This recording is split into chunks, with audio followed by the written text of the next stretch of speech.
A long time ago in Sweden, a foreign visitor described his visit to one of Europe's largest mines with these words. As I approached, the sky itself seemed to darken, and the land, once green, turned red and black. The air reeked of sulfur, the streams ran like blood, and a thick, choking smoke covered everything. And then I saw it. A massive, gaping hole plunging straight into the earth, surrounded by monstrous machines and endless heaps of slag. The people down there, they looked like shadows, toiling hopelessly in that nightmarish pit. It felt like I had stumbled into hell on earth.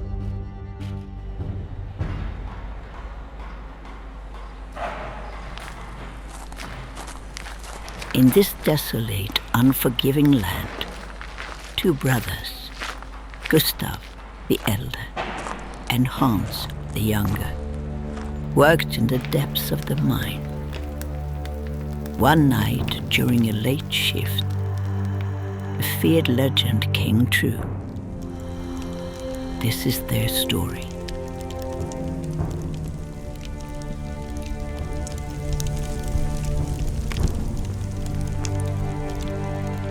The miners, fully aware of the dangers lurking in the depths, clung to their old beliefs, superstitions, and prayers to shield them from harm, trusting in both tradition and divine protection.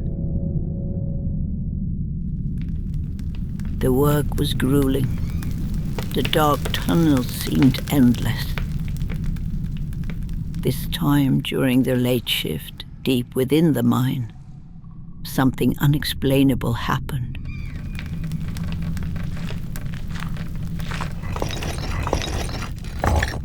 After hours of back-breaking labor, Hans heard a scraping sound in the darkness ahead. He looked into the shadows and froze. A woman in grey dress stood at the far end of the tunnel, her eyes white and glowing in the dim light. He blinked and she was gone.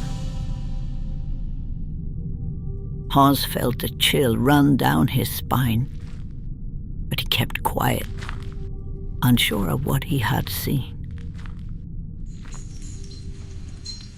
Later, during a brief break, Hans couldn't keep it to himself any longer.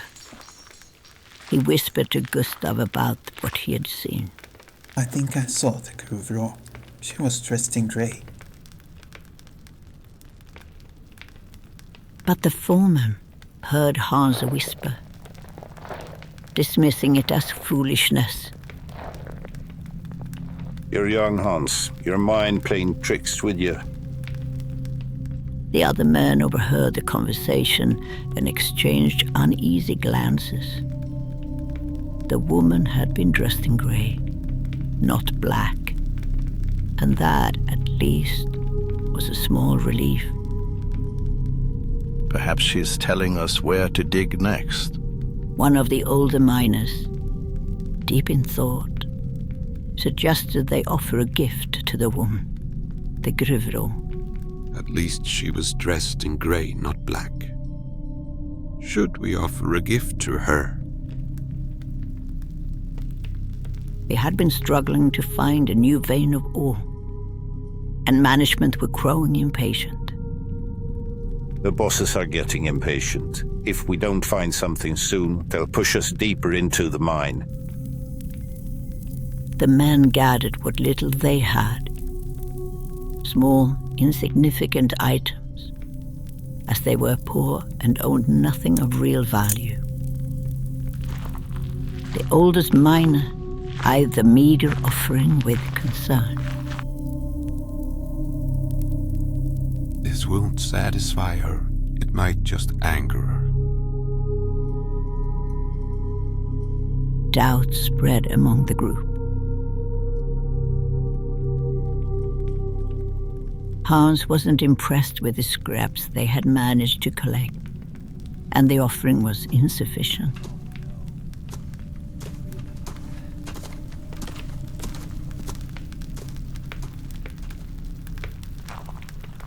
But as they entered the tunnel, rocks suddenly began to fall.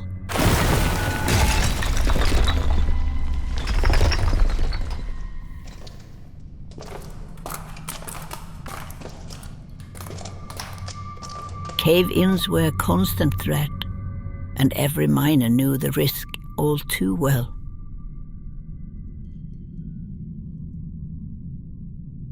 Our gift was a mockery. Now the Gruvrå is coming for us. We've been lucky so far, but the older guys have been through this before. They're stressed. Let's move.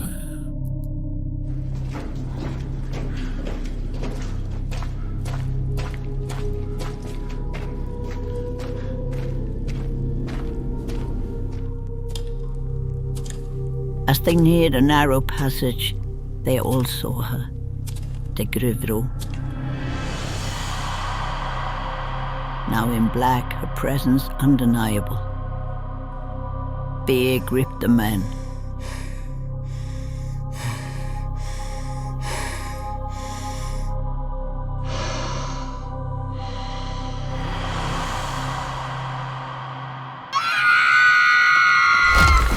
They ran, fear pushing them forward, as the mine began to collapse around them.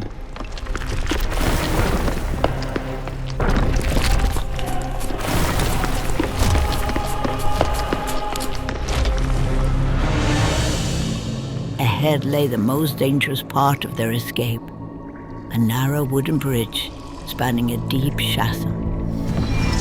As they began to cross, a tremor shook the mine, and part of the bridge splintered.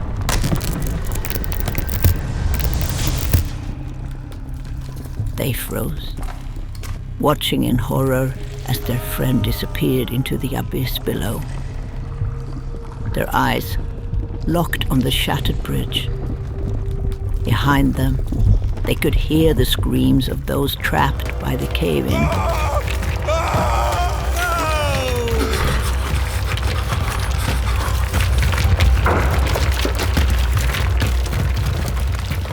Hans turned to see if anyone behind them had survived, but what he saw instead made his blood run cold. The Gruvrå, advancing towards them with terrifying speed. They began to cross the bridge, each step a gamble with death. Miraculously, they reached the other side. They scrambled up a tall, rickety ladder.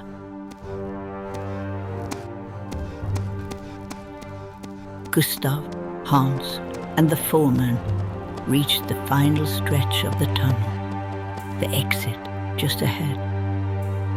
But then the ground beneath them shuddered violently. They knew the mine was collapsing. Rocks began to rain down, and Gustav, without thinking, threw himself at Hans, pushing him out of harm's way.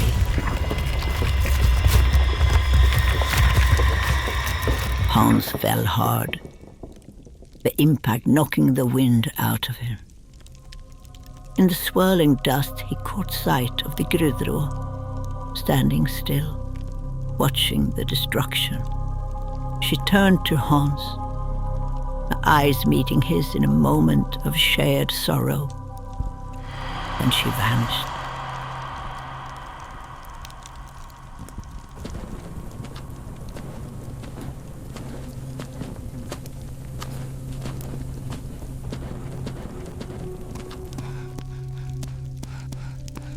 Hans reached the barrel, realizing with sinking dread that he was the only one left.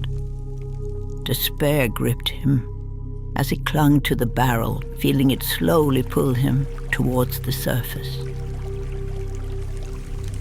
Above ground, chaos reigned.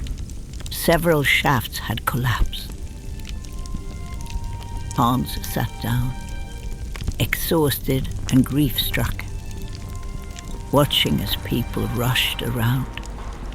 An explosion had damaged the major mine foundation and spread to other shafts and tunnels, causing cracks in the rock. An older, worn-out man sat beside Hans. I warned them. We shouldn't have dug deeper. The Gruvrå didn't want us to.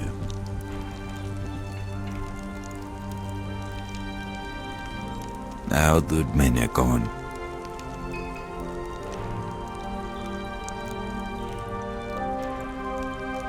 Hans said nothing, his heart heavy with sorrow for his lost brother.